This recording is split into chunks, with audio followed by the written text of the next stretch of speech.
ကားတွေတင်သွင်းဖြန့်ချီတဲ့ကုမ္ပဏီတွေစက်သုံးစီလုပ်ငန်းတွေစိုက်ပျိုးရေးကုမ္ပဏီပို့ကုန်သွင်းကုန်ကုမ္ပဏီနဲ့ကြောက်မြက်လုပ်ငန်းတွေပါဝင်တဲ့ကုမ္ပဏီပေါင်း100ကျော်ရဲ့ဘဏ်အကောင့်တွေအပိတ်ခံထားရပြီးကုမ္ပဏီပေါင်း30ဟာနေပြည်တော်မှာအစစ်ဆေးခံနေရပါတယ်စေအုပ်စုခေတ်မှာလောက်ကင်ခွင့်ရထားတဲ့ကုမ္ပဏီပေါင်း100ကျော်ကိုငွေကြေးလိမ်လည်မှုလုပ်ငန်းတွေနဲ့ဆက်ဆက်တယ်ဆိုပြီးဘဏ်အကောင့်တွေကိုကုမ္ပဏီကပိတ်ထားတာဖြစ်ပြီးတချို့ကုမ္ပဏီတွေကတော့အစစ်ဆေးခံနေကြရပါတယ်နေပြည်တော်မှာအစစ်ဆေးခံရတဲ့ကုမ္ပဏီပေါင်း30ရဲ့အမည်စာရင်းကိုကျွန်တော်တို့ရရှိထားပြီးတော့တခြားကုမ္ပဏီတွေကြံနေသေးလားဆိုတာကိုတော့မသိရသေးပဲဒီစာရင်းအပြင်ကြံနေတဲ့ကုမ္ပဏီတွေလည်းရှိကောင်းရှိနေနိုင်ပါတယ်တလောက BBC ကဖော်ပြထားတဲ့သတင်းမှာတော့ဘဏ်အကောင့်တွေပိတ်ခံထားရတဲ့ငွေကြေးပမာဏဟာကျပ်ငွေ90ဘီလီယံအထိရှိနိုင်တယ်လို့ဆိုထားပြီးနေပြည်တော်မှာအစစ်ခံနေရတာကုမ္ပဏီ90ခန့်ရှိတယ်လို့ဆိုပါတယ်တွေ့ရှိရတဲ့စာရင်းတွေထဲမှာမြန်မာပြည်မှာလုတ်ပိုင်ခွင့်ရထားတဲ့ကုမ္ပဏီကြီးတွေလည်းပါဝင်နေပြီးတော့အခုလိုအစစ်ဆေးခံနေရတာဟာတရုတ်ဘက်ကနေပေးပို့လာတဲ့အချက်တွေပေါ်မူတည်ပြီး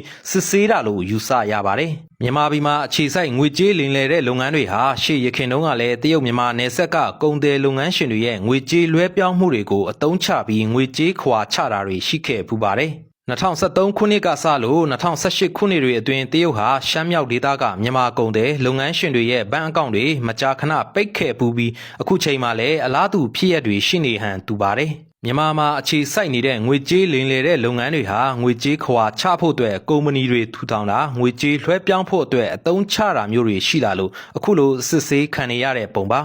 ခုလိုစစ်ဆေးတာမျိုးနဲ့ပတ်သက်ပြီးစစ်အုပ်စုကကုမ္ပဏီတွေကပါထုတ်ပြန်တာမရှိသေးပဲတရုတ်ဘက်ကနေစစ်ဆေးပေးဖို့အကြောင်းကြားလာတာကြောင့်ခေါ်ယူစစ်ဆေးတာတွေလှုပ်လာကြတဲ့ပုံပါ